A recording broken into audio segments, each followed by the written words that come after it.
நபி அவர்கள் வெறும் இபாதத்திற்கு மட்டும் வழிகாட்டி அல்ல. நபி அவர்களை போன்ற ஒரு ஆட்சியாளர் ஹதரத் ரசூலுல்லாஹி ஸல்லல்லாஹு அலைஹி வஸல்லம் அவர்களை போன்ற ஒரு தலைவரை இதுவரைக்கும் உலகம் பார்த்ததில்லை.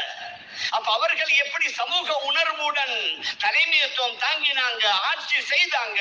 அந்நியவர்களே, மாற்று மதத்துடைய பெரும் பெரும் எழுத்தாளர்கள் எல்லாம் ஹதரத் ரசூலுல்லாஹி ஸல்லல்லாஹு அலைஹி வஸல்லம் அவர்களை பாராட்டாமல் இல்லை, அந்த அளவுக்கு பாராட்டி இருக்கிறார்கள். ஹதரத் ரசூலுல்லாஹி ஸல்லல்லாஹு அலைஹி வஸல்லம் தனக்கு கீழால் உள்ளவர்களோட நேசம், அவர்கள் மீது அன்பு, அவர்கள் மீது இரக்கம். குர்ஆனிலே அல்லாஹ் கூறுகின்றான், அஸீஸுன் அலைஹி மா அனித்தும் ஹரீஸுன் அலைக்கும் பில் முஃமினீன ரவுஃபுர் ரஹீம். உங்களுக்கு ஏதாவது சிரமம் வந்தா அது அவங்களுக்கு கஷ்டமா இருக்கும். ஹரீஸுன் அலைக்கும், உங்களோட ரொம்ப ஆசை உள்ளவர்.